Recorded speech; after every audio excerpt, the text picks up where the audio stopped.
You're listening to Bourbon, Beards, and Belvederes, the podcast where whiskey, cigars, and beard products aren't just a hobby, they're a lifestyle. Hosted by Adam, Paul, and Jerry, three guys with real experience, full beards, and even fuller glasses. Each episode serves up thoughtful tastings, laid-back cigar talk, and honest takes on beard gear and beyond. From top-shelf pours to everyday essentials, this is the place where conversations flow as smooth as the whiskey. So, pour a glass, light one up, and enjoy the ride. This is Bourbon, Beards, and Belvederes.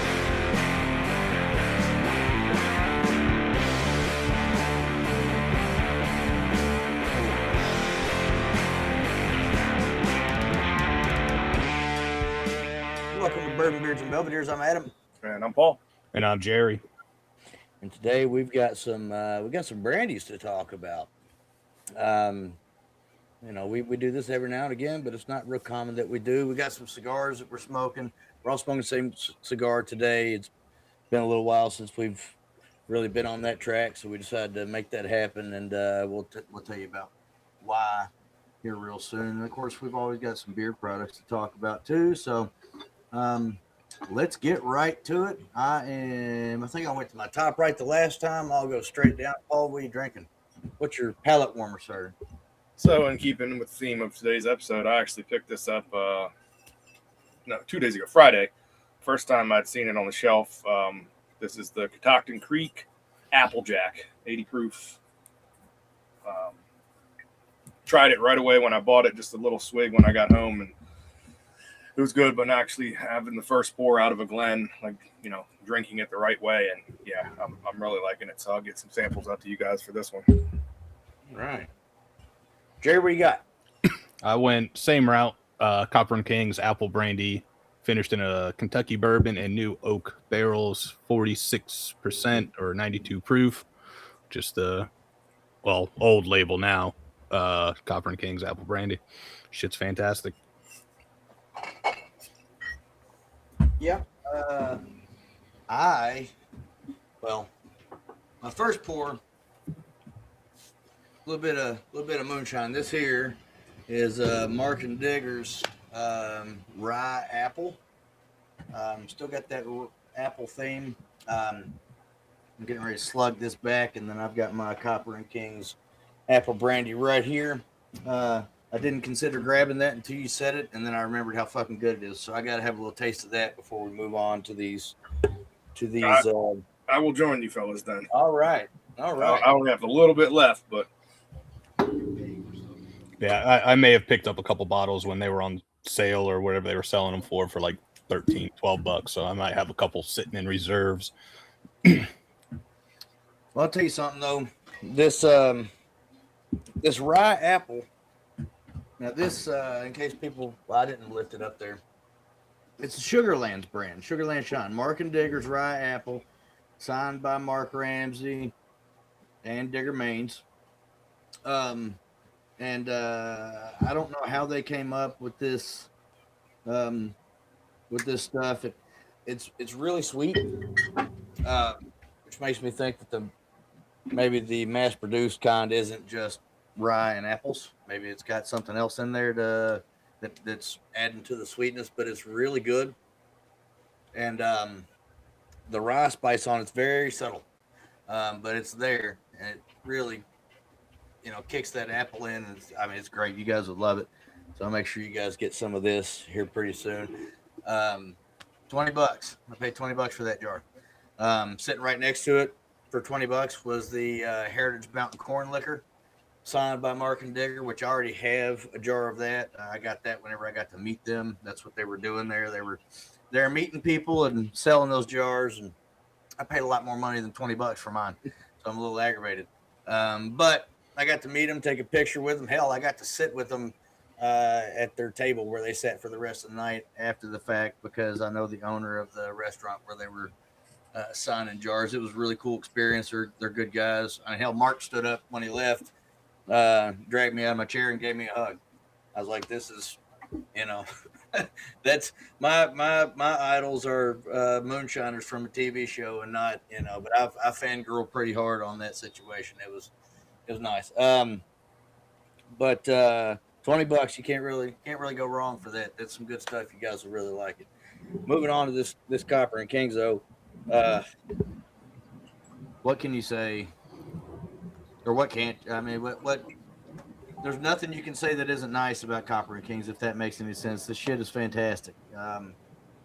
These boys can, and these guys and gals can really make some tasty fucking brandy, and it's one of the coolest distillery experiences I've ever had in my life.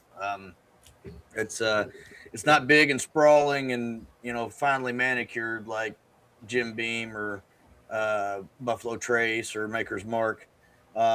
It's industrial and kind of hippie. At the same time, there's shipping containers everywhere. There's weeds left growing on purpose to allow the butterflies and the bees to have a habitat there on their space. Gift shop's awesome. They're very knowledgeable. They make bourbon as well as some of the finest brandies out there. Their storage area, it's not a rick house, it's an underground space right below their distillery, and there's music blasting the barrels. They got a playlist that you can find on Spotify. It changes every day. It's really, really cool, and they're very, very knowledgeable. In fact, probably the best tour guide I've ever had was Mr. Drew Pomeroy. He was our tour guide when Jerry and I were there. And I believe, because he popped up in people I may know on Facebook not long ago, and I believe he's the director of the, or the manager of the tour guide, the whole situation now, and rightfully so, because that guy is awesome. Just a very, very cool guy. Very knowledgeable about what's going on there. And I used to work with a guy that was a distiller there for a while. And he always told me that out of everywhere he'd ever worked, that was the place he missed the most. And whenever he would make references to distilling, he would always reference when we did this at Copper and Kings or when we did that at Copper and Kings. I'd never been there at that point in my life. And having been there twice now, I can say without a shadow of a doubt, I understand why he would miss it. It's really, really cool, and they make great products. This apple brandy is fantastic. The higher proof apple brandies that they make are really just out of this world, especially if you have the pleasure of getting some from the bottle your own experience. And I've told the story a few times. We went there as a large group. Jerry, our friend Mike, and myself went in with the idea that we were going to get the peach. And as soon as we tried the barrel strength apple brandy, the peach went straight out the window. We still wanted to drink it, but we wanted that barrel strength apple brandy. So highly recommend somebody try this stuff out if they ever get the chance.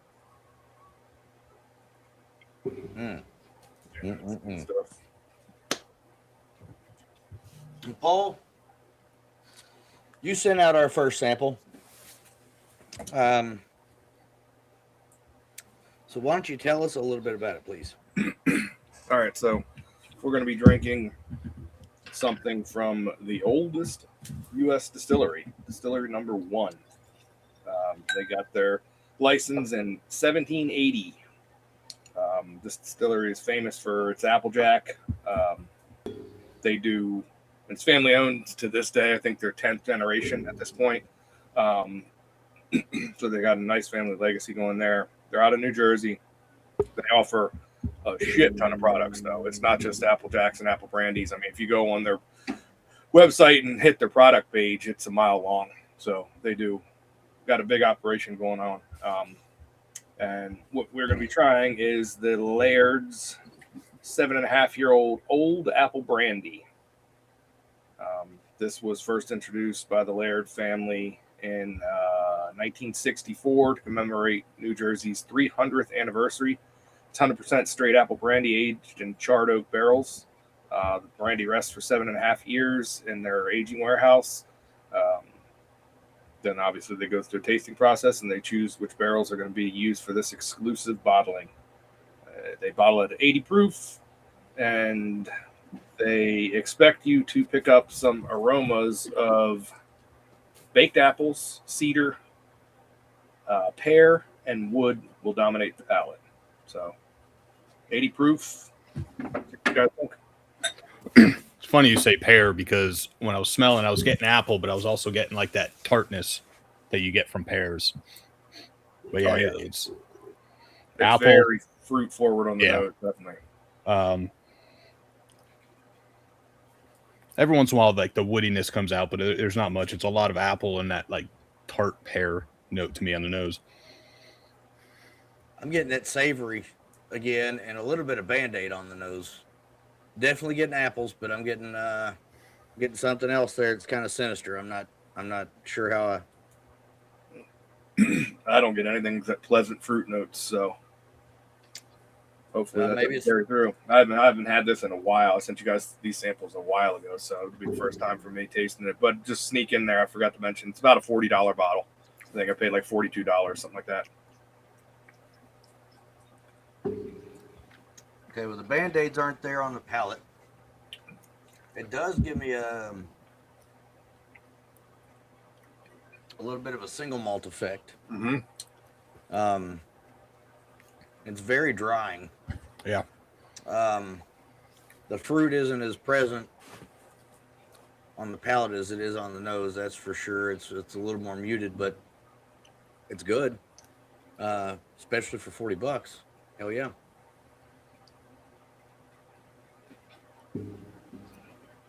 It starts out for me like an apple or a caramel apple, but then fades away into that like drying. Get a decent amount of spice there towards the end. What was? Do you remember the proof on this one? Or do you know the proof? 80 proof. Yeah, it says low proof. That's good.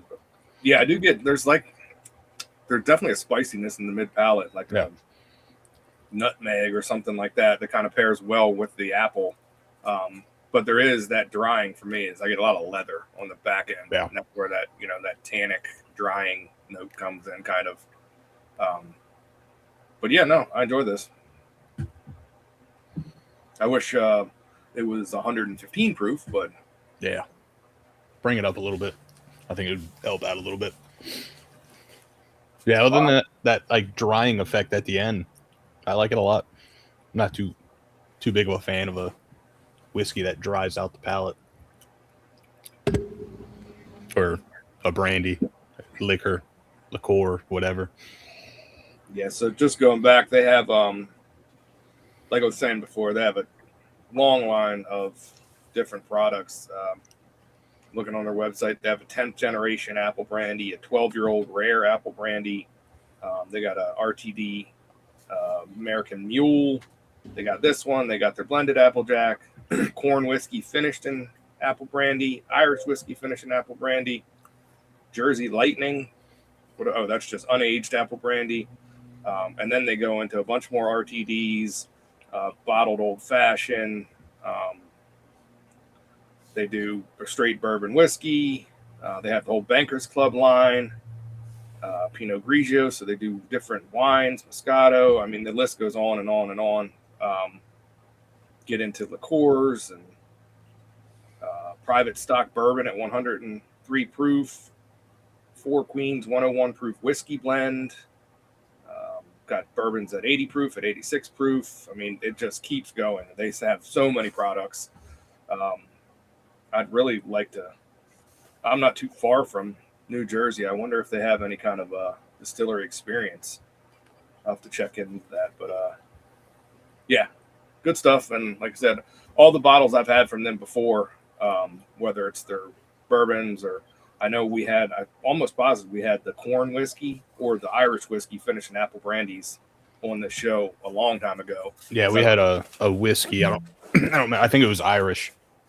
Yeah, and all of them I can't remember. All of them are reasonably priced.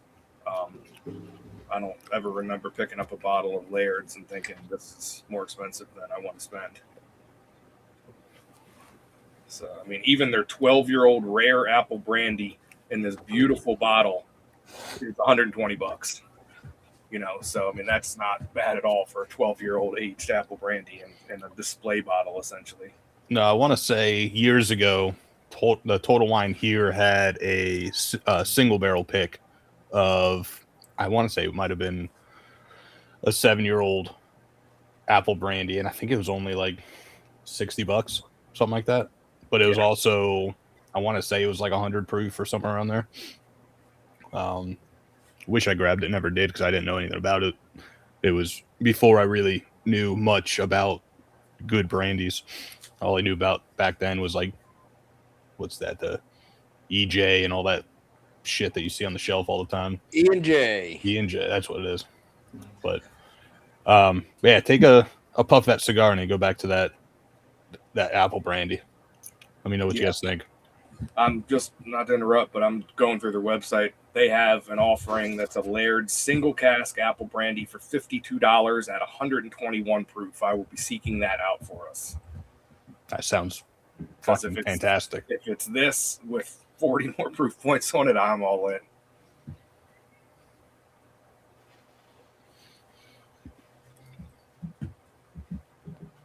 Cigar was smoking great for me, but it just went out on me.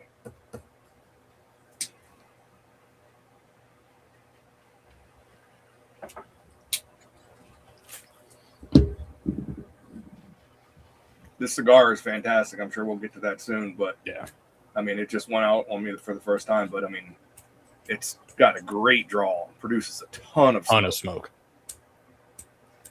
Yeah, mine keeps going out, but that's my fault.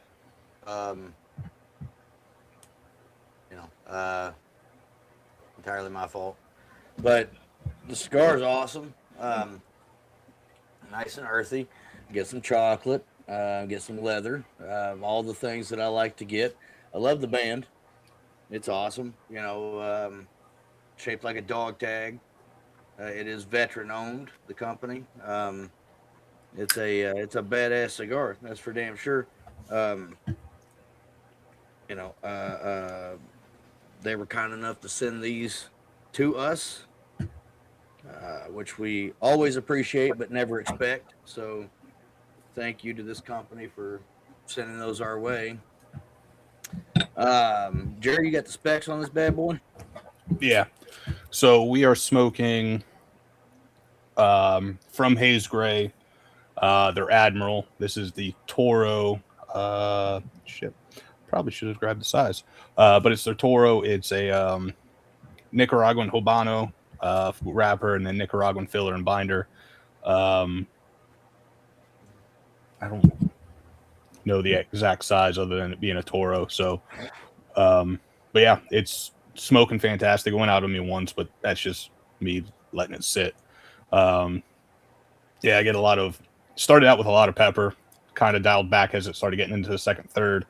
A little bit of like earthy chocolate in there, some like toasted nuts, some like nuttiness in there to start out. Overall, that first third is a nice sweeter cigar with a little bit of baking spice, pepper spice in there. It's starting to fade away, and as I'm getting into that second third now, so curious to see how it evolves, if it does at all, throughout the cigar. But for me, with this Laird's, it brings out more of like that pear flavor to me. If I go from the cigar back to that pour, and it doesn't, the finish doesn't seem as drying, which is weird. Yeah, for me, same notes on the cigar. I got a lot of nuttiness and some like light pepper on the first couple puffs. It's kind of turning into like a coffee, cocoa note in the middle, which is nice. And going from the cigar to this pour, immediately it dialed up the fruitiness. But after going back and forth a couple times, I'm almost getting like probably coming from the coffee note in the cigar, but it's almost like a caramel apple type of note. I'm getting a little bit more sweetness going straight from the cigar to the pour. And you're right, that dryness kind of goes away. Which is weird. Like, I don't know what's doing it, but must be some kind of chemical magic. Yeah, I'm a failure. I drank it all. Are you a failure or overachiever? We'll go with that. I did not compare it with the cigar. I did not compare it with the cigar. So, when I say I drank it all, I drank what was in my glass. I still have some left in the sample bottle here, and I happen to have a clean glass out here, believe it or not. So, because I thought maybe I didn't want to pour this apple rye moonshine into a Glen that had already had whiskey in it before I came down here to get ready for the show. So, let's try this out and see. And for those actually wondering, the Toro is a 6x52. I finally found it. I know some people don't care. Most people, you probably don't care, but if you do, Okay, it's 6x52. So, the fruitiness was definitely dialed up. I got a fuckload of chocolate right in the mid palate. It's like if I get a Hershey's bar, it's got the little square or the little rectangles divided off. I like to take one of those and basically let it dissolve in my tongue every now and again. Just let it sit there right in the middle of my mouth and dissolve and just kind of coat my tongue and be all chocolatey and incredible. And that's what it almost feels like there's a chocolate coating inside my mouth. Is so much chocolate though. The drying effect, like you said, Jerry, is lessened somehow. Maybe it's because the cigar, I think the cigar is causing my mouth to water actually, which may lead to the lessened effect of the drying whenever you drink the Lairds. But it's really good. I do wonder, because I've had much younger brandies, I do wonder. That sounds terrible. That sounds absolutely terrible. I've had much younger brandy. But I do wonder if the aging process of this might have led to the drying effect and the increased single what's the word I'm looking for? Shit. Help me out here. Single grain with the Scotch, that kind of malt. single malt. There we go. Single malt effect. Like I talked about earlier, and I did use the word single malt, so I am not an idiot. My brain glitches every now and again. So I do wonder if it adds to that just a little bit. And we'll, obviously we're gonna drink another brandy for this pours on me, and we'll talk about it at that time. But that brandy is quite a bit younger. So I don't recall. It doesn't say on the bottle, but I believe that was just a couple years old. So we'll talk about that when it's time. But the sweetness is more. Well, you'll see. Jerry's had it. Paul has not. So I want to see what Jerry and I haven't talked about it at all. So I'd like to see what both of you think. But Paul's not had it, so I want to see the look on his face when he drinks it. So we've talked about cigar. We've talked about our first pour. What beer products are we talking about this week, guys? Did we plan that out, or did we fail to do that? I think we failed to, but we could talk about what we've been using. Well, I got nothing to talk about. I've been using my Old Faithful, the Beard Struggle, and then the other Old Faithful, which would be the I don't even know what he calls it anymore. Matt, our buddy Matt down in Tampa. What's Bay Area Beard? Yeah, no, not the name of the company. The name of the product. It used to be Smashed, and now it's not. Is it not crumbled? Is it? No, that's the other one. I've been using. He sent me some more of the rebranded version, and one of the Apple. I can't remember the name of that either. Again, I think he called it Applejack. That I think it is Applejack, but I didn't want to say that because I wasn't sure I was right, considering we just talked about an Applejack when Paul was drinking it. But Smashed is one of my all-time favorites. It's fall in a jar or a bottle, and it's absolutely, it just smells incredible. And if he only ever releases it around fall time, that'll be fine because that's really the only time I use it. So I'm perpetually just buying new and never getting through what I already had. But it smells fantastic. So anyway, that's what I've got to say about what I've been using. What about you guys? Let's see. Today I got in the MF Beards, their Ghost, their unscented version. And then other than that, it's been, what have I been using? What was it? The Fortune, I think it is, from Matt in Bay Area. And then Bane Blends used a few times, and a new one that I'm sending samples out to the guys here within the next couple days is Dead Man's Beard. I've been got some samples sending out to the guys, so I've sampled those. I got a sample pack, and I think it was like 10 samples or something like that. So split them up 3 ways, or 8 samples. I don't remember, but I've been using them just to kind of try them out. Been liking them, so curious to see what you guys think about that whenever we have their product on. Awesome. Yeah, I've been using for the last couple of days, actually going through a couple products from Distinguished Beard Co. I think we're going to talk about them in a future episode, but great oils, the jojoba, argan, castor, and hemp seed oil blend, and they have, I think, 4 scent or 3 scents and an unscented. I think that's all they have out right now. I'd have to look into it more, but the scents that I've been using were bold citrus, which is very citrus forward. It's really nice, and the one that I like the most is their Invigorate, which is a peppermint scent. That's what I have in right now, and it says peppermint, lemon, and cedar, but peppermint is definitely the predominant note. You get a little bit of that. Those other notes are blended in there, but it's definitely moving forward. I really like the oil. They're a little bit on the thinner side, but they do. I'm indifferent. I really don't care, but I know some people do care. They do put a lot of shine in your beard. You can see it on your beard. It absorbs in well. It definitely absorbs into your skin because I always put it into my skin first and then kind of rub it through my beard when I'm using oils.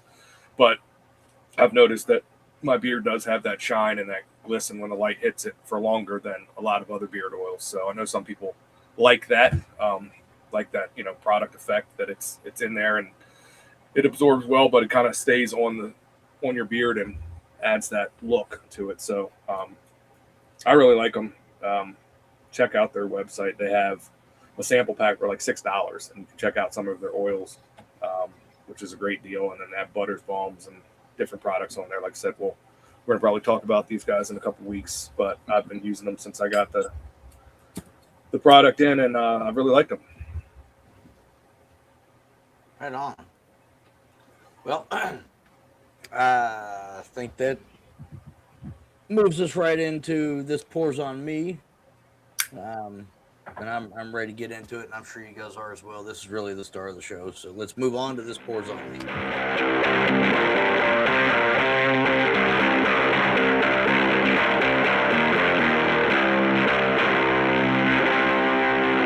So this is another Copper and Kings, another Copper and Kings product, and just talk a little bit about it. You can look at I'll show the bottle here.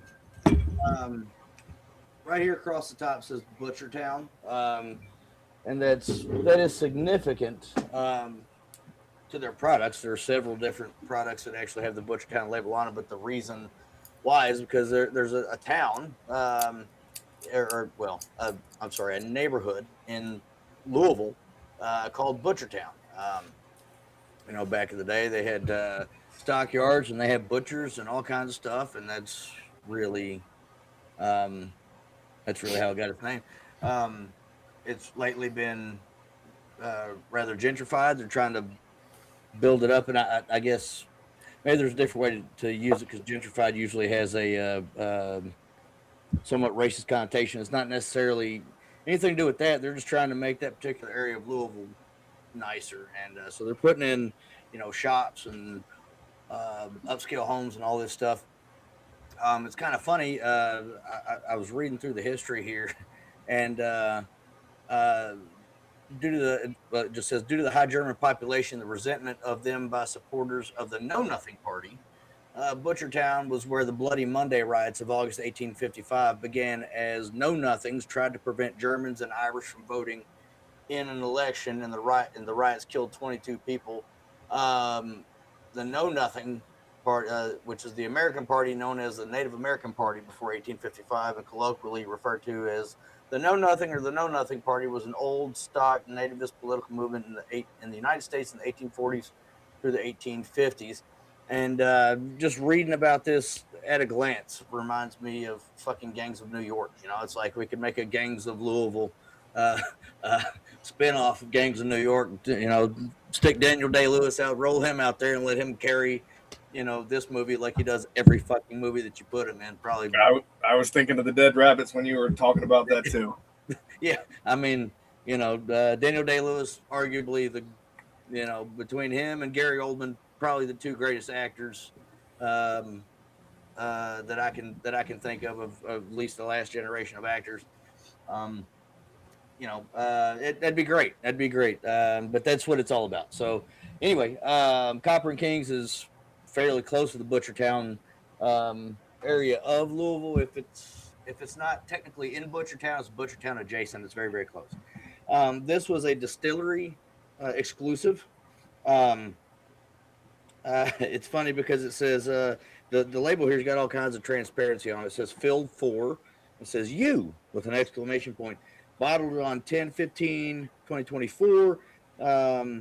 The alcohol by volume is 50.45 or 100.9 proof.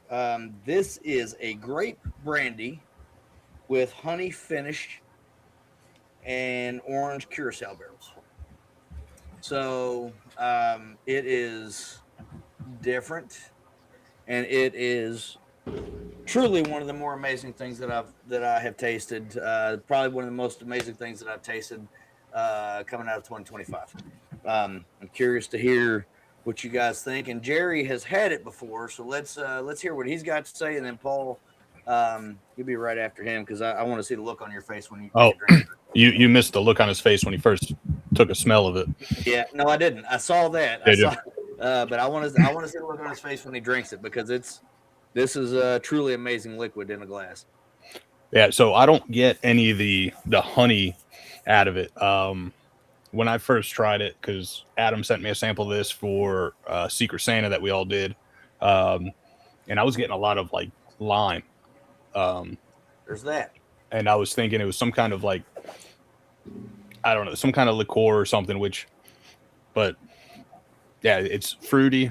A lot of lime on the nose, or come to find out it's curaçao, so orange, which I guess I could see, but to me it's a little bit of lime, but it smells fantastic.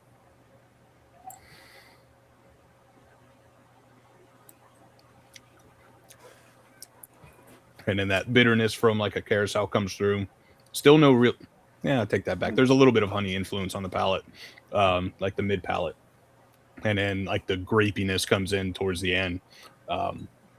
It's like a grappa. It's a great like sweet profile, easy drinker, which is a good thing, but also not so much when it's a distillery only and limited release sort of deal. Yeah, this is a fantastic pour. Yeah, no, this is delicious. It's all over the place though. It's all fruit though. There's a little bit of honey caramel sweetness, but it's all fruit. It's like I'm getting, I don't know why I had to take a second sip, but orange high C, that's the citrus I'm getting, which is delicious. There is that lime in there. But then it finishes very grapey, like dark grape, like a purple grape type of red. I was grape. getting like grape juice almost. Yeah. It definitely drinks, the fruits drink juicy. Mm-hmm. Like I'm getting high C, I'm getting grape juice. I'm not getting the actual fruit, except maybe for the lime, but who the hell drinks lime juice? Yeah, this is fantastic. What'd you say the proof was? 100.9. Yeah, no, it's perfect because it adds a little bit. You taste a little bit of the proof there, but it's not Yeah, there's a little bit of that proof spice towards the end that just kind of helps bring that sweet palate down back a little bit, but it's almost problematic because that proof, like Jerry said, that proof spice, it doesn't really kick in until the end. So when you first drink it, you forget what the proof is, right? And it almost drinks at first like a 70 proof liqueur. Yeah. And then you have some of this shit and it's just like, oh fuck, I could get real drunk drinking this real fast. Because you don't think about, well, for us, we don't really think about how high the 100 proof can actually be because we drink higher proof shit for the most part. And, sometimes we'll go a little lower. We'll hit that 80, 90 mark. But generally, especially myself, I drink fairly higher proof, 115, 120 proof liquors for the most part. So that 100 proof doesn't really hit me like it would the average person. And with those fruit notes, it's just so easy to drink. And one problem is I don't know if this bottle still exists at the distillery. And the other problem is I would be drunk as shit real fast and my wife would be furious. So, I went out the other night. I got a little drunker than I thought I was. And when I got home and bent over to pull my pant leg off, I fell directly over onto my head. My wife was asleep. She was furious. I can't be doing that. It was hard. The next day I was supposed to go to jiu-jitsu and I did not make it out of bed in time, much less actually make it to class because it was a bad day. It was a bad Friday. But this could get you there real quick. Before you know it, you're falling over on your face, like I did. So, it's really, really good though. It's there's so many fruit notes that are going on here. The grape is there. Like I said, it's almost like a grappa. I don't know if you guys have ever had grappa, but it's almost like a grappa, which makes sense because it's the grape brandy. It's got that honey in there on the palate, not so much on the nose. Jerry's right about that. On the nose, it's dominantly orange curacao. I mean, that orange is just punching you in the face, but it's incredible. And the honey isn't like it's not like those honey finished whiskeys that are out there. It's more of a like that earthiness you get from the honey, and which also kind of tames the sweetness, but like real honey. Like if you were to pull a comb straight out of a fucking hive and lick some off of it. Yeah, it's not like not that overly sweet honey finishes that are out there, which I'm not a fan. Some of the ryes that are finished I can do, but most of the ryes and almost 100% of the bourbons I do not like. One of the tour guide, I should say, that was our tour guide. It was mine and our buddy Wayne. We went on this tour, and he told us a really cool story about. I believe if I remember if I'm correct about this, it's been a little bit. So if I'm not right, Wayne, please correct me. But I believe what it was is they found a barrel that bees had built a hive in. It was an empty barrel. And then they moved the bees to a different hive and then used that barrel to age this shit. Now, if I'm wrong about that, like I said, Wayne, I know you're going to hear this at some point, so correct me, please. But regardless, that's fucking genius, first of all, for somebody to see that and be like, instead of being like, we need to get those fucking bees out of here, let's take care of this right now. Instead, they're like, we can use that barrel. Let's make that happen. Yeah, it's fantastic. It's just really, really good. I think I spent $70 on this bottle. When Jerry and Paul and I met, we met through we've talked about this in the past, a different podcast, and the aim of that podcast was to introduce you to whiskeys on the lower end of the price spectrum that were just as good as some of the ones on the higher price spectrum. And we all existed comfortably within that space for a while, but eventually you got to venture out. So once I started spending a little extra money, not spending anything crazy, you know, $300,000-400,000 thousands of dollars on these hard to get bottles, whatever, I found that there's a whole other spectrum of stuff between $50 and $100 that's really, really good and really worth spending your money on. And this is one of them. I'm glad I bought this bottle. I'm glad to be able to send you guys samples. This shit's fantastic.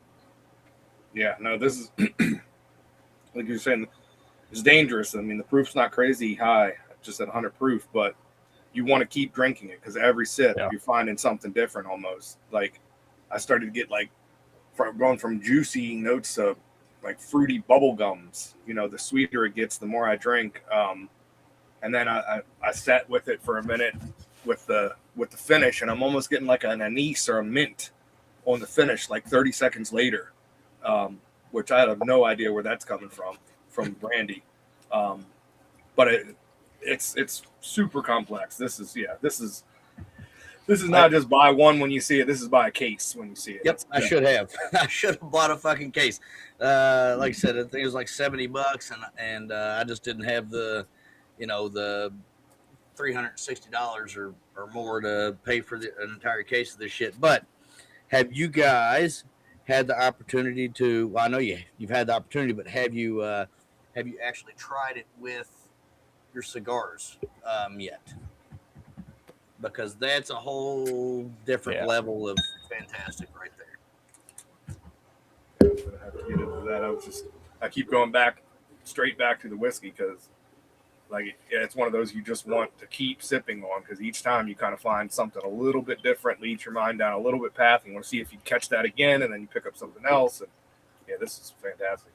Do it with the cigar because it's going to take you right down that same path. It's just an added bonus. Yeah, it doesn't really change it so much per se. It just adds to it, adds a little bit of like a toastiness to it to me. Maybe a little bit of nuttiness because for me, I'm about halfway through now with the cigar. Like Paul said, that chocolatey note kind of turned into more of a mocha. That nuttiness, that toastiness is still there. The spice has turned down a little bit, but it's still there. So along with that orange curaçao, lime, citrusy note, the grape note, you get a little. For me, I get a little bit of like toastiness to it, a little bit of a nutty toastiness to it. So, like I said, it doesn't change it per se. It just adds something else to it, which, again, it's a fantastic pour with a fantastic cigar. Honestly, so I still had about a half ounce, I think it was, or maybe 3/4 of an ounce of the sample Adam got me for Secret Santa. And then the sample that he sent out to us for this. I'm almost, it's going to sound bad, but I kind of want to use at least a little bit to try to make a cocktail, like take out the, like a orange curaçao or whatever and use this instead. I'm trying to think of something. Black walnut bitters. Put it with some black walnut bitters and a little bit of ginger beer. There you go. Yeah, I kind of want to use it in a substitute of like Cointreau or the curaçao, the orange curaçao. And so obviously I'm not gonna. Well, I say I might not make a full drink, but I still have 2 ounces there, so I could use an ounce and still have an ounce to sip on later. That's if I don't finish it all tonight while finishing the cigar. But yeah. Going from the cigar to it changes it incredibly for me. It goes to like more toasty, roasty, light chocolate, almost a hint of coffee, but the fruitiness is still there, but it's completely darkened. I don't know if that's a good word for it, but it really good, changes it big time. I like it so much better by itself than from going to the cigar because it's so much more bright and juicy and fruit forward just by itself. I honestly think this cigar would pair better with like a bourbon or rum or coffee than apple or fruit spirit. So I'm gonna, once we get through this sample, I might pour pour up a little rum or bourbon to finish this cigar to check that out with this Admiral. But yeah, no, it's good with the cigar, but I like it a lot better just plain, just going from a sip of water to this. It's so much more bright, fruit forward. It's delicious on its own. I wish I could still get a hold of this bottle. I've been feverishly looking on my phone to try to find if anybody's got this still for sale, and I can't seem to find it. So I wonder if so I don't know if Paul, you don't really get on socials too much other than trying to win some giveaways and what we do for this podcast, but I know Adam follows them. I haven't seen them in a while. The Copper Pot Brandy. I haven't seen him for a long time, actually. Now that you say that, it's been a long time. If he's still, I don't know, maybe Instagram just kind of does its thing and shows you other people and not the people that you used to interact with all the time, or maybe he stopped doing it. I don't know. I might have to look him up and see, because I know he used to go there all the time. So I have to reach out to him and see if he's been there recently and if they have this still sitting on the shelf, because I might be interested. Mm-hmm. Yeah, we might have to poke at him a little bit just to see, what he's doing. If he's still around, maybe all of us individually poke at him and then poke at him from the show account as well, just to see if we can't get some attention out of him and get his attention, I guess the better way to say it. But going back to the cigar and how it pairs with this brandy, the toast, it's so I'm getting some graham out of it and some toasted almonds. That's what I get. This is just, I like it both ways. I'm not going to say one way is better than the other. The juicy, like fruity type notes are definitely more present without the cigar, and that's to be expected. But this is, again, one of the best pours and now that you guys have both had it inside of 2026, this may end up being one of the better pours on this show 2 years running. Because it's definitely one of the best pours that I had in 2025. Honestly, I'm surprised I have as much of it as I do. I got it back during the summer, and it was, I don't know, July, September, something, August, something like that. But I've got more than half of the bottle left, and I sent samples. I sent 2 samples to Jerry and 1 to Paul. I didn't know how much you had left of it, Jerry. So I was like, well, he's getting more so that we can talk about it on the show. I figured that you'd probably gone all the way through it because it's. I was gonna, but like I said, I had maybe a half ounce left that I kind of wanted to just kind of hold off just to go back to it. Because that Secret Santa night, we definitely sat around for a while drinking and a few of us smoking cigars. So there was all that. So I kind of wanted to hold a little back so I could go to it fresh palate sort of deal. And how much of the Woodford chocolate did you drink? Do you still have quite a bit of that? Yeah. Well, and then I have that little sample I think you sent. Or no. Yeah, I got like an ounce left. So yeah. Okay. So Paul, did you get that in your box? Because I know there's a sample upstairs. Okay, good. So to make sure you both have some. Yeah. Because I got to say, I am not a Woodford guy at all, which is weird. Because I love Old Forester, and Chris Morris, he was their master distiller at both. They're both owned by the same company, whatever. Similar mash bills. I'm not a Woodford guy. I love Old Forester, but that chocolate is something different, and I've got to see what Paul thinks about that chocolate. Yeah, I've said it before. Woodford was one of the ones that started me. Obviously Makers was the one that got me on the whiskey train, but it was a lot of mixing that with ginger ale, Coke, Ale 8, whatever else. Woodford was one of the ones that was one of the first, like trying it neat, trying it on ice, trying to get into whiskey. So it was one I drank a lot. And then over time, obviously palates change or whatever. You try different things. Not a fan. Yeah. I know a lot of people don't like regular Woodford, but they love the double oak. I am not a fan of the double oak. I'm not either, but I will say the double oak with the baggers, the bourbon baggers, was pretty fucking incredible. Their ryes are pretty good, but then again, I've been leaning a lot closer towards ryes lately than bourbon. But Same. yeah, that chocolate, what was it? Chocolate Whisper, Chocolate Redux. I don't know which one it was. Yeah, chocolate. It was chocolate whisper redux is what it both. It's all three of those things. Yeah, that one was pretty, and that 130 proof or whatever the fuck it was definitely caught me off guard. Yeah.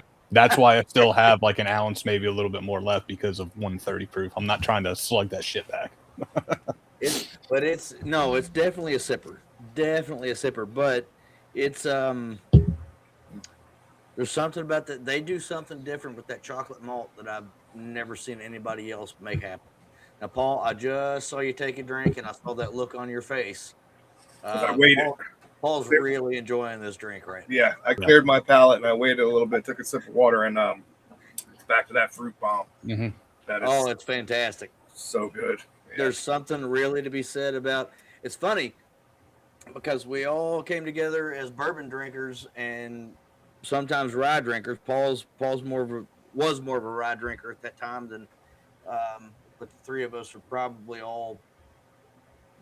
I mean, but at times I like rye more than I like bourbon. I know Paul and Jerry do as well, so we're probably pretty close. But don't sleep on brandies. Don't get E&J.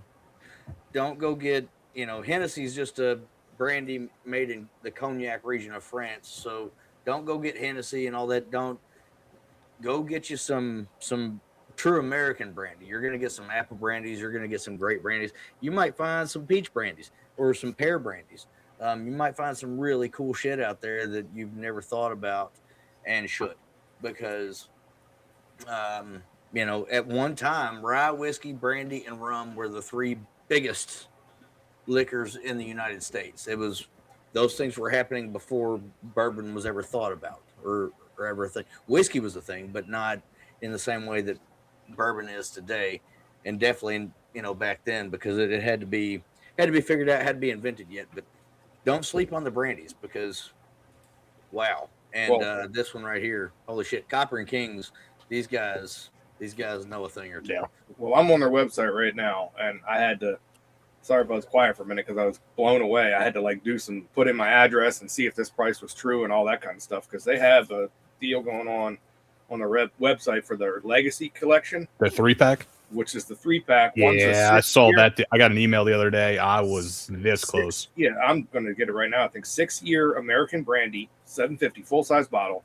Then you also get a American Apple Brandy, 6 years, minimum of 6 years aged. You also get the third bottle is Kentucky Straight Bourbon that's aged blend of 5 to 17 plus years. That's they finish it and. So I'm assuming they source the whiskey from 5 to 17 years, and they finish it for 3 years in American Apple Brandy barrel. So you get 3 750s for $75. Yeah, that no shit. And I put in my and I'm pretty sure it's shipped too. And they can ship nationwide. It says, but I put in my shipping, my address and everything to see what it is out the door with taxes and shipping for me. I can get 3 750s for $109. Yeah. Which is $35 a bottle. And that bourbon, you talked about, we had it. It's that Butchertown bourbon that we had last year, I think it was, that Adam got us. They rebranded all their stuff. Well, their three. Yeah, their bottle labels look cool as shit. I haven't seen their new labels yet, but that's the new labels. Look cool as shit now. But I would imagine that bourbon is well, I don't know. I'd imagine it's the same whiskey, probably a different blend, maybe. Because I'm pretty sure that Butchertown bourbon was finished in Apple Brandy as well. So most likely. And then I was looking on this bottle. I don't see an age. Jesus. But I don't think this. It could be aged 6 years, but if it says new, there's not too much new oak in there if that's 6 years, but there's no age on it. I don't think this is that old though, but that being said, going back to Paul's statement about this cigar going with something else, to me, it goes well with this Copper Kings Apple Brandy, just because this is just apple. There's nothing crazy with it. It's fantastic but there's no like crazy changes. This concoction of apple or Copper Kings is just a fucking explosion bomb. Honestly, I don't know if any cigar other than shit. I don't think any cigar would actually help it at all. There's just so much going on with it. You're gonna have cigars that are gonna change it up like this did for us, but this cigar with that apple brandy was fantastic. Add a little something extra to it. But yeah, this curaçao concoction, whatever it is, I think there's just so much going on that it's just nothing's gonna do any justice to it except for itself. Yeah, this is definitely on my short list of best things we've had this season. And we're just getting started. Yeah, I'm gonna have to remember this one. But make a note. This season versus this year, right? Yeah. It's I think it's the best thing I've had this year. We're halfway through that. We're halfway through this. Halfway through this season. We just started this year. I think it's both. Yeah. One of the best things we've had this season and one of the best things we've had this year. It's one of those happy accidents when you just happen to walk in and try a thing. And they've got 5 bottles sit out there in front of you, and 4 of them are their standard, and they got one that you can't just go buy in any store, and they're like, you can only buy it here. It's 70, 75, 80 bucks, whatever the fuck. And you're like, I'm not gonna buy that. And then you drink it, and you're like, I'm buying that. I'm buying it. That's what happened. This shit's fantastic. It's so good. So real quick, Jerry's got a sample and a half. I'll send Paul another sample just because. So going back to this cigar, I would say it's about medium, maybe medium plus. And then the flavor of it is definitely medium plus, almost pushing full flavor. There's a ton of things going on with it. It's still sticking around to that like mocha chocolatey nuttiness to it. About halfway through, I did have some issues with some burning, but that could just be me. I'd imagine it's just me. The burn line was a little wonky, but it has caught back up, and it's been fantastic since. And it's also, granted, it's been sitting in my humidor, but it's been 80 degrees, 85 degrees here the last 3 or 4 days. It's now in the 50s. So we've had a nice little swing of temperatures. And it rained today, so it's cold, but there's still a little that moisture in the air that no one likes to feel when it's cold. So I'm gonna chalk it up to some of that moisture in the air getting to the wrapper and everything. But it caught back up. It's burning straight again. But it's still a fantastic cigar. That being said, one reason why we're smoking this is next week. Unfortunately, by the time this episode comes out, the live will already be done. But next week we are going live with Haze Gray and smoking their new cigar. I'm not going to try to pronounce that name, Hermos Del Mar or something like that. I definitely butchered the hell out of that. But yeah, looking forward to that. I've heard a lot of great reviews on that cigar. So I think that gets released the 13th of January. So when this comes out, it would be released technically last week. But I'm looking forward to trying that one. I've heard great things about it. And every time I go in my humidor, it just stares me in the face, and been holding off until we sit down with them. That should be a great episode. I was talking to them the other day. As of now, they're expecting all 3 of them to jump on with us. So that'll be our second multi-guest episode, our first 3-person guest episode. We had a Beard Apothecary with John and Tanya on. So they were our first double guest episode, but this will be our first. The Coburns on too. Oh, that's right, them too. Well, this will be our first 3-person guest. So yeah, so that'll be a fun one. If it's anything like this cigar, then I'm looking forward to it, because I mean, this one for me, I mean, I've had to relight a few times. It's gone out on me a couple times, and that's probably just because neglected it, especially with this pour, because I've kind of put it down while I'm drinking this last pour, because for my palate it goes better without the cigar. But even with me letting it go out, I mean, it's solid, perfectly straight burn line. It lights right back up. Like I said before, I mean, just huge amount of smoke that it produces. Such an easy draw. Beautiful dark looking cigar. I mean, I'm really loving this cigar. That was one thing that I noticed when I pulled it out of the humidor, was it felt tight, and I was a little. It felt tight towards the cap, and I was a little nervous on it. And I've had I've smoked the Brotherhood from them, which was fantastic. And then we've smoked the Patriot, which was fantastic. So I knew it was going to be a fantastic cigar. It just felt a little tight, but there's been no issues with the draw. It felt tight to me too, so much so that I got the little core tool and brought it with me because I thought I might have to give a little core in there to get a better draw. But no, it's perfect from the first draw. I mean, it's been fantastic, and like I can't, just a ton of smoke. I mean, yeah, it's so smooth. Huge. So a little foreshadowing for that new cigar. Wrapper is from Brazil, binder is from Portugal, and filler is from Zimbabwe and Spain. So, yeah, that sounds like a fun little blend there. So definitely looking forward to that. And that episode should be a fun episode. Yeah, no, I'm looking forward to that. And a cool looking wrapper. I think I showed it earlier on there. The shiny label. That little crest on it. Yeah, I pulled mine off because I'm getting close to it now. But the one in the humidor that we're going to talk about next week, that's cool looking too. It's bright, vibrant colors to it. So, yeah, if it's anything like this one, I'm definitely looking forward to getting into that next one. And we'll have to. Did we figure out what we're going to drink next week on that one? No, I could reach out to them, see if what they're recommendations. That'd be good. What they're into. If not, we'll just do whatever. But yeah, I'll reach out to them tonight when we're done here. See what they say. That was my last little sip of that delicious Copper and Kings. And I had both glasses, the Apple Brandy and that the curaçao one next to each other, and I took a sip of it, and for a second I was like, which one is this? And then like a half second later I was like, yep, that's that Copper and Kings crazy ass one. Yep.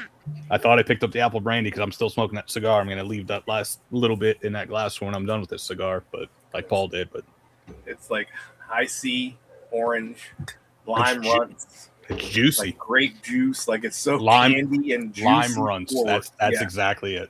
Yeah, it's such a good pour. God damn. Yeah. And I looked up, Copper Pot Brandy is still active. It just apparently Instagram doesn't want to throw him towards my algorithm for whatever fucking reason, even though we were talking, it seems like every other day. Yeah, I don't ever see Jacob's stuff on there. I see his all. I see his all the time. Well, I have to seek him out anymore, but that's all right. Fucking Meta and their damn algorithms trying to, which I'm fine with. I like interacting with people that I forgot that I followed, but at the same time, I've been interacting with these people for a while. I want to keep interacting with them. I don't want to forget about them. Not a while, years. Yeah. But whatever. They're assholes, so fuck them. But I think that brings us right up to the end of this episode of Bourbons. Damn it. Let me try it again. Bourbon, Beards, and Belvederes. There you go. Don't forget to check out all these products. You got Sugarlands. Shine at sugarlands.com. Copper and Kings at copperandkings.com. You got the cigars at Haze Gray Cigars.com. That's HAZEGRAY Cigars.com. And then this Laird's brandy, you've got that at lairdandcompany.com. And Paul, the Applejack you were drinking, what was that to start? That's Catoctin Creek's Applejack. I think it's CatoctinCreek.com. Yep. Yeah, so you can, like Paul said, you can find them at Catoctin Creek Distilling. And just a shout out for Catoctin Creek. Me and my kid have been doing for 2 weeks in a row now. They got a cocktail class going on Friday nights at 7 o'clock. You can go on their website. I think it's like $15 to join up, and they send you a recipe list for 3 to 4 cocktails we make each Friday night, and it's an interactive Zoom thing. You go out and get the ingredients, and you join a couple of like-minded cocktail fiends, and we get on and we make some drinks and we shoot the shit. And then I get my kid she did some Shirley Temples. She did a candy cane mint julep the other night, so she's going with the mocktails, but she gets a kick out of it, and it's a really cool event. And I know they still got space left, so if you don't have anything to do on a Friday night and you want to stay in and drink some good cocktails, check out Catoctin Creek and sign up. I think they got 3 more classes left. I think this series was a series of 5 classes, so it's been fun. Very cool. All right. Well, as always, we want to encourage you to support your active duty military members, LEOs, first responders, and veterans. Those guys give up everything for us. Let's give a little bit back to them at least, and let's look out for the kids. The world's fucking crazy, like I always say, because it's true, and It's only getting crazier. It's only getting crazier, and people trying to take off with kids and whatever. And also in another way, let's look out for kids in a way that if the parents aren't going to discipline the children, let's at least tell them when they're doing something wrong. If we can't, snatch them up and spank them ourselves, let's tell them when they're doing something wrong so they know. Let's give them let's give them the parenting that they're not getting. The world seems to be on its ear, and we need to correct some shit and correct it quickly, or we're all fucked. So let's look out for the kids, look out for the veterans, the LEOs, the first responders. Especially right now, things seem to be coming to a head again. With the ICE protests and all this shit. And let's just be looking out for those that are out to protect us, because it seems like they're being demonized in a lot of ways, and it just sickens me. So, do what you can, and do it responsibly. As with your cigars and spirits, make sure that you enjoy those responsibly as well. And until next week, cheers. Cheers.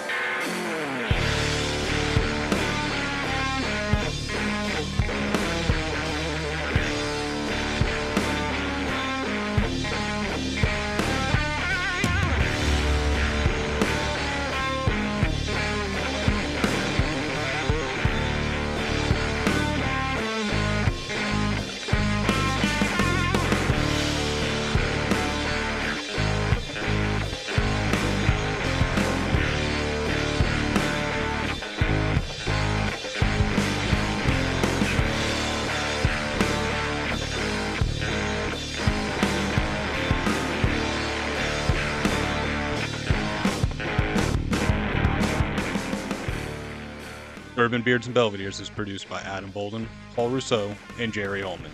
Edited by Jerry Ullman. Music by Ryan Johnson. You can find all of our links on our website at bourbonbeardsandbelvederes.com and at beacons.ai/Bourbon, Beards, and Belvederes. As always, enjoy your bourbon and cigars responsibly. Cheers.